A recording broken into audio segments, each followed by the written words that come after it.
The 7 p.m. will be loaded. 7 7 p.m. is loaded. We have Hollywood stars, Bollywood stars, Congo stars, Tondo stars, and Appalachian stars. Okay, let's talk to Luis Padron, International Film Festival Manhattan programmer. He's very nervous. How do you feel, Mr. Padron?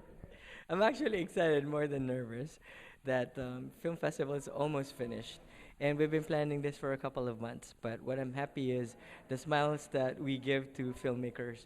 Right after their Q&As, I see them so excited about having screened at an international film festival here in Manhattan.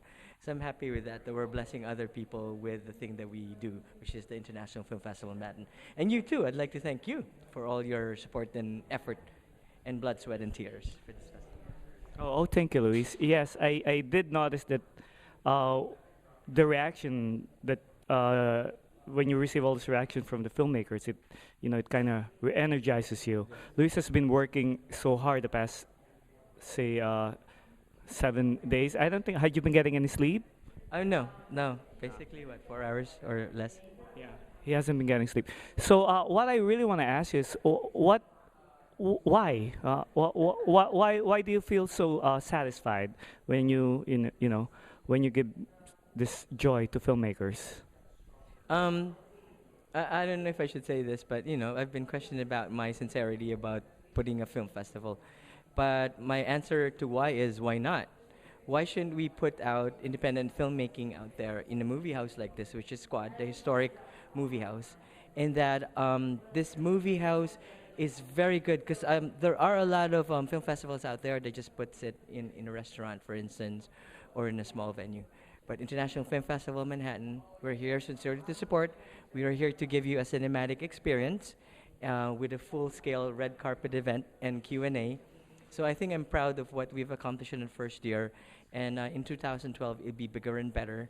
And I hope the 50 filmmakers that we featured this year from around the world, from about 6 or 7 countries, I hope they will support us and they will be back. And hopefully we'll support other maybe 20 more countries next year. Yeah, sounds promising. Yeah, that's really one thing that I wanted to commend you and your staff here at the festival. It seems like I know there's like no budget in this film festival.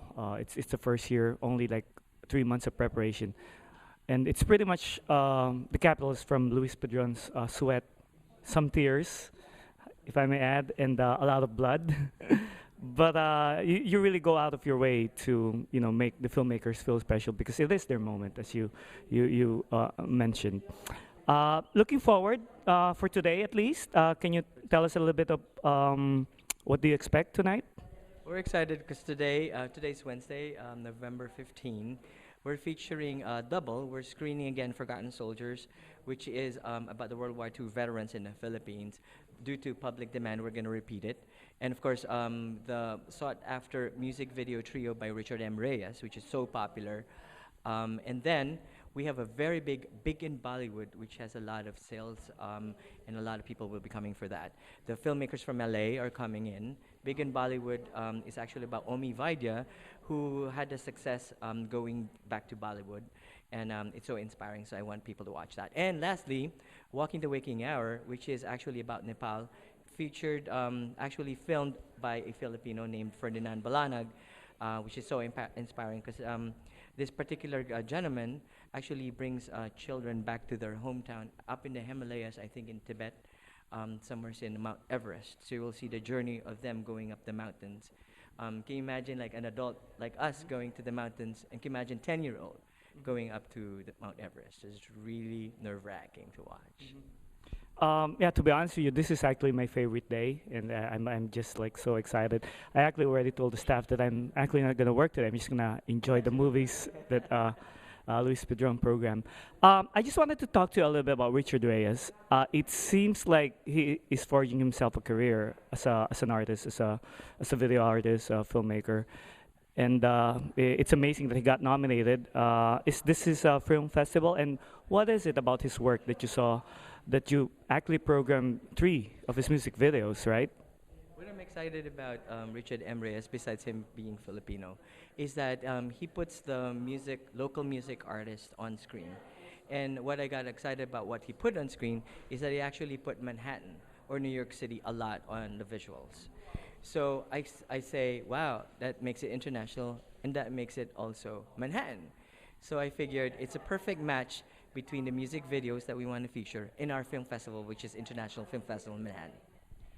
Yes, yeah, just one more question about Richard. Can you talk a little bit about the music video that was nominated?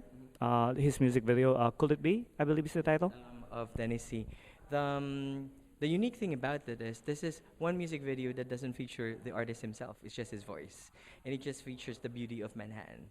And one of the thing that we want to have in our International Film Festival Manhattan is to have everyone from around the world visit our beautiful city of Manhattan. So this music video actually features the beauty of the city, and of course goes hand in hand with the creativity of Richard M. Reyes.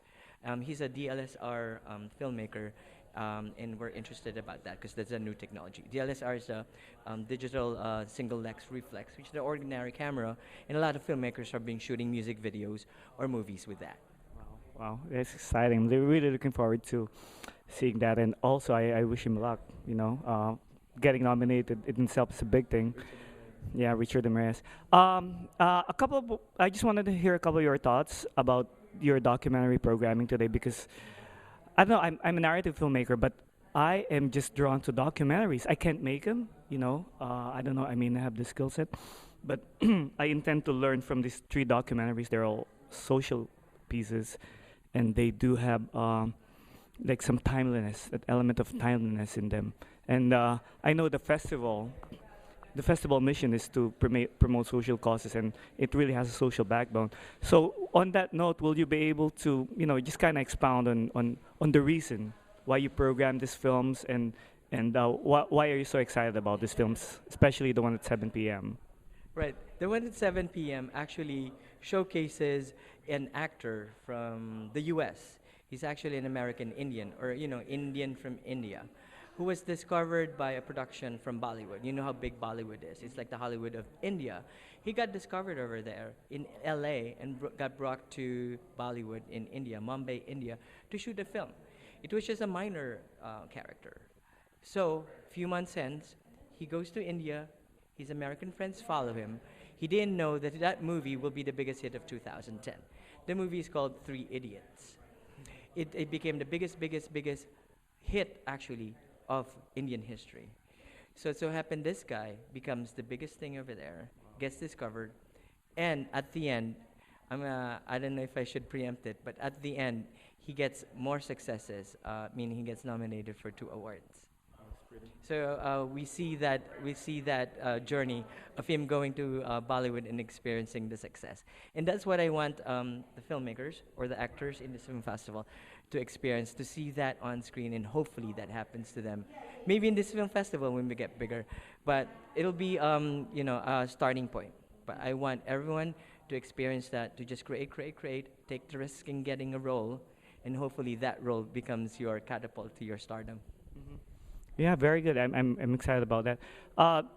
Just looking at you speak about it is inspiring. It seems like you are really affected by this. Um, is that like your operative message for the festival or for your programming today? I say yes, take risks, just accept a lot of work. I'm not saying that you should just accept for the sake of just creating a job, but I say just do it, just create a work, pick up a camera, and just put it out there. It will grow, it will eventually evolve, and don't judge yourself. Because that little role or that little short film could put you in Cannes Film Festival or New York Film Festival, or could you win you the Oscars. So that's the thing that I want to show in the International Film Festival in Manhattan, that our films are from the simplest music video to the most elaborate $2 million, $3 million feature film. But in our International Film Festival in Manhattan, they're all one and the same, and we want to feature them in a venue like this, which is the most historic venue. Quad Cinemas, by the way, is the first multiplex in the U.S. Yes. I was telling some of the filmmakers yesterday that it took me a long time to get screened, like my short in the theater. And some of them were film students, and they were able to screen. and I think they're very grateful for the opportunity because it is a different experience when you experience yourself with the theater. Just a couple of quick words, please, for your other two programming today. Before I ask you a question about your vision and what we are looking forward to as far as for this film festival. But can you just your quick thought on Forgotten Soldiers and Walking the Waking? Forgotten soldiers, we should be thankful to our senior citizens, and especially the World War II veterans in the Philippines. They actually fought a lot for the Philippines and its freedom, especially during World War II. And now that they're here in America, they should be getting the benefits. And it took them a while to get the benefits. They have already gotten that particular benefit from the acceptance from the U.S. government. But otherwise, this actually shows the history that we already been helping out the U.S. through the Philippine Scouts, even prior to World War II. So it gives the history of our involvement, our relationships with the U.S. And those Filipinos are still alive now, and we should thank them. But Why do you think that's important, Luis? Why do you think that's important? we should, because they're, in fact, a lot of the senior citizens are in my area, and the veterans themselves are already getting weak. They're all sick, so we should be thanking them through documentary like this and honoring them right now. Yeah, totally. Time is of essence. Yeah. I totally agree with you. They say that's the greatest generation that ever lived, right? Their generation. Yeah. And one quick word about Walking the Waking, please. Walking the Waking, of course, what I'm proud about that is a multicultural project. Everything was the staff or the crew were all Filipinos, and it so happened that they're featuring Nepalese, and it shows the youth, the children that wants to go up to their hometown. It took them days and days and days to walk up the top of the mountain, and they survived. It shows the resilience of children, of the youth. Even though they're weak, even though they're tired, they would do that. So I hope that all of us, including artists, would do the same. Even though we're weak, even though we don't have money, we'll still continue on and continue the dream of this filmmaking career. Very good, Luis. Well, we'll finish this up later. I know you have to be somewhere else right now, but we'll continue this conversation with the festival programmer director, Luis Padron. This is Gerry from the National Film Festival, Manhattan.